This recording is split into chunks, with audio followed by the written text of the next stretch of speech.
Hey guys, the Ace. And one thing that I did last year, published on the publishing of this video, was the Ray Ray Missionary of Love review. And ever since then is when I started watching a bit more hentai than I normally watched. And there's one thing after stumbling upon the hentai community ish, one thing that I always notice. There's one company in particular that is always lampooned. It is declared to be the worst hentai company out there. That is undoubtedly Queen Bee. Now, are they the worst hentai company out there? Well, yes, but actually no. And I'll tell you why.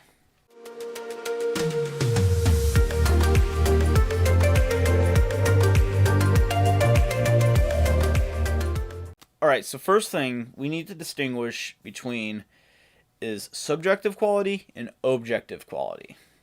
So, first, what is objective quality? Objective quality is going to be the animation, the visuals, everything that you can see and that can be judged more on an objective scale.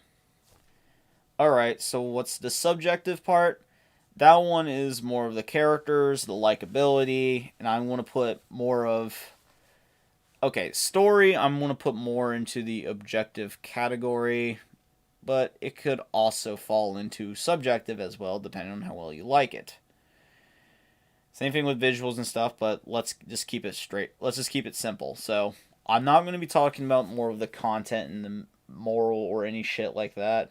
I'm going to throw that aside, and I'm going to talk more about the objective quality of the hentai, especially when it comes to Queen Bee. Now, are they the worst studio? In the broad sense of the word, I cannot say yes. I just cannot say yes. Because I have seen other hentai that I think is objectively worse. For example, Amanu. Okay, fuck it. I'm gonna come clean to you all. I did watch Boku no Pico as like a high schooler. And yeah, that's probably the worst fucking omission I've ever done. I rather have castrated myself with a fucking paring knife than I would have ever watched that fucking thing again. It was truly bad. It was painful. I hated it. So, now you know I got those skeletons out of my closet now. Alright, so if we're not even gonna if we're gonna completely excuse that hentai for being the worst, because it's obviously the worst. And I'm not gonna talk about Midori, which can be kind of a hentai as well, but some people don't consider it a hentai. You know the one, it's the most infamously awful one that was meant to be shown at like circus freak shows and stuff that came out in the early 90s. It was made by one guy because no studio wanted to finance this shit. Yeah, you know, the evil one. Yeah, that one. I'm not even going to touch that one because I have seen clips of it and it made me want to fucking gouge my eyes out. I can't believe I'm saying this. I had more respect for Boku no Pico than I did Midori. I can't believe I just fucking said that, but that's how bad I think this is. But okay, if we're going to brush those two our shows aside, what do I think is the worst hentai? Well, in objective sense, if we're talking strictly objective quality, Imano and Decent Hair. Because the animation there makes Queen Bee look like Bunny Walker. If you don't know Bunny Walker makes some of the best hentai I've ever seen. Most fluid animation, some really great narratives, or at least cohesive narratives that can follow all the way through. They make really good, high quality animation, in my opinion. Amanu is so bad, Queen Bee looks good in comparison. How bad is it, you might be wondering? Well, I can't really show clips of this because I don't really want this video to get taken down because, one, I don't want to be showing a bunch of hentais again. 2, it would probably get age restricted. They're probably going to age restrict this video anyways. Yeah, if you ever notice why certain videos on my channel are age restricted, I didn't do that. The only one I ever did was the mirror playthrough. So every other one, that was YouTube fucking me over. I'm sorry. 1, I'm not doing that. 2, I do not want to have to try to re-download it, port it over to the computer and try to do all this other things, because the last time I tried to do that, all the files got corrupted on one of my SD cards, and I just lost I lost a 128 gigabyte SD card with a bunch of backed up videos. Fuck my life. So, I'm not doing that again. Well, with Amanu, the biggest thing I have to say is it looks like they animated a couple GIFs, strung them all together in PowerPoint, and then passed it off as a hentai. And it also, some of the drawings in it just didn't look good. And some of the things, it would look fine if it was just a still shot, and most of it is, so it doesn't look too terrible. Funny enough, it reminds me a lot of This Is the Police 2. Same thing with a lot of Queen Bee animation as well. Here's why. If you've never played This Is the Police 2, it has a certain art style to it. It has the same art style as This Is the Police 1, but there is a very big difference between the two. Well, if you're not counting the very end of This Is the Police 1. Throughout This Is the Police 1, all the cutscenes, they're all like comics and still shots. And the art design in it is more really, really simplistic, but it's complex enough to get like the distinguished characters, and you know what all of them are doing. And I think it works pretty well for the narrative. And This Is the Police 2 keeps that same style. However, This Is the Police 2 has a bunch of scenes that are animated using those designs. And what you get are some atrociously looking cutscenes where it's just looks like polygons moving. It looks like what would be the first draft, like the first animation draft of a thing where you had to have the polygons just move across the screen. Well, it's like they took the first draft, said, "Oh shit, we ran out of time," painted over everything, and just dubbed it all. And, well, it looks like shit. And Amanu best matches that, and a lot of Queen Bee does too. Where I like to say it looks good in still shots, but in animation, it looks horrible. Now, Amanu is by far the worst one I've ever seen in objective quality, because it literally looks like little short animated segments all strung together ass to end into a story type thing. Yeah, I don't know. But the thing was, Imanu was not actually produced or distributed by Queen Bee. Nope. That honor gets to go to Pink Pineapple. The peoples behind such masterpieces as, actually Masterpiece, that one's actually pretty fucking good, and Ray Ray, the Missionary of Love. You know, that thing with this animation error.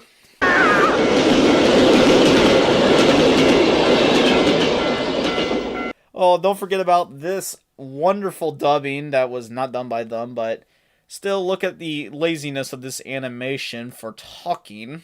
Are you sure about this? Hey, I'm flattered by your intention, but that won't possibly fit in there, you know? It's really easy to animate and to dub into English when your characters only have like 2 mouth movements. So yeah, Pink Pineapple, I think, can be literally defined as the Sony Pictures of the hentai, where they produce absolute soulless crap, like in Sony's case, which would be like the Open Season franchise and the Emoji Movie. But then they produce really fucking great pieces of work, like Spider-Verse, Cloudy for Chance of Meatballs. 1 and 2. It's actually 2 isn't that bad. People, I think, overhated that one.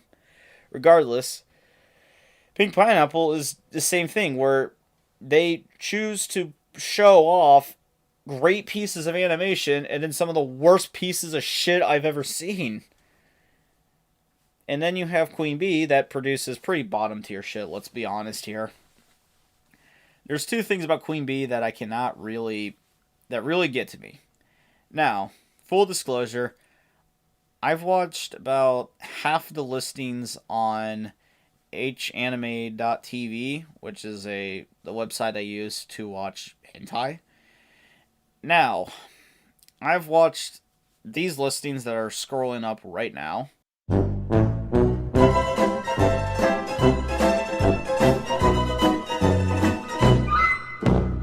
I have watched those listings. After watching that much, I have came to there are two things that bug me about Queen Bee.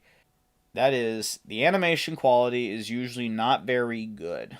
Now, there are a couple decent ones that I have seen where the animation quality is passable. But there's two issues I have with them. One, most of the time the animation is garbage. And it just looks like still shots moving across the screen.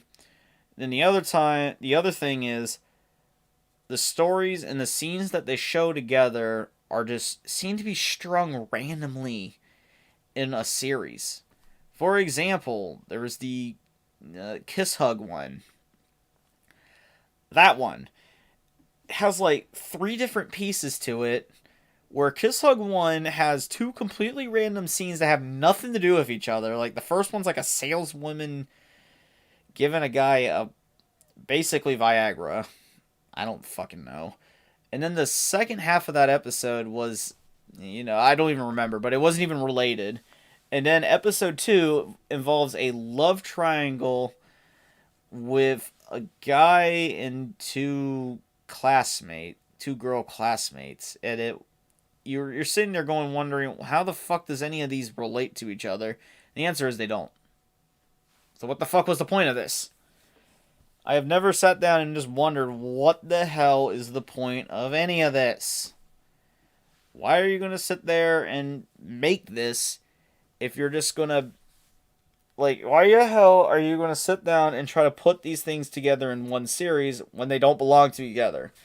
Is it so difficult just to publish one as that, another one as that, and then the other one as its own thing? Is it so difficult just to publish those 3 together, or do you guys get more money if you publish it piece by piece by piece, if you publish it in one collection compared to piece by piece by piece? Legitimately, I have no idea, so that could actually be the reason why they do it. Regardless, it's still really annoying when you just have a compilation of random sketches that have nothing to do with each other, that are just the only thing that connects those 2 scenes are just a fucking black fade out. Hell, even the most recent one they published as of Valentine's Day 2022, same thing. 2 scenes that have absolutely nothing fucking to do with each other, just sewn together ass to end.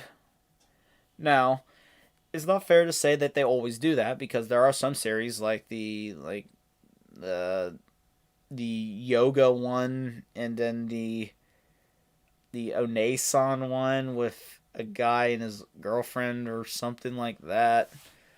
I don't know. It's been a while since I watched that one because incest is... Ugh. But hey, I don't usually listen to the audio in it because I don't want to get my ears assaulted. So it's not really incest, because as a wise man on the internet said, it's not incest porn if the sound is off. Then it's just porn. I say that because they can actually make cohesive series that are, I think, passable. Like the yoga one, I thought was a passable series. Seemed to be disjointed in the first episode, but it was more of a flashback, and then it continued onward and actually made itself a fucking series. It has like 4 episodes. Same thing with the other one that I just mentioned. That has about 4 episodes as well. Then there was like the Demon Succubus app or something. That one also got another 3 episodes, and it was actually somewhat cohesive of a story. I know a lot of people don't watch it for the plot, they just watch it for the porn. But, come on. You also have to be wondering about the plot too. They can't just be... I do not like it when they're just random scenes just sewn together, ass to end, with the semen used as glue to reinforce it. I don't really like that. I like it more when there is a cohesive narrative that segues each fuck scene that you're about to watch. And they can do that. They actually can do it when they want to. This is like the Adam Sandler of the industry. Adam Sandler, I love the guy, and he can be funny when he wants to be funny. And the thing is, he can make good movies when he wants to make good movies. Most of the time, he doesn't want to make good movies, so he just makes soulless crap. Well, same thing with Queen Bee. Queen Bee can make good movies, but most of the time, they just make soulless crap.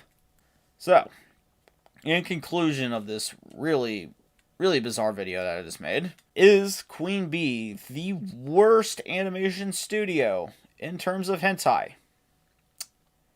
Well, yes, but actually no.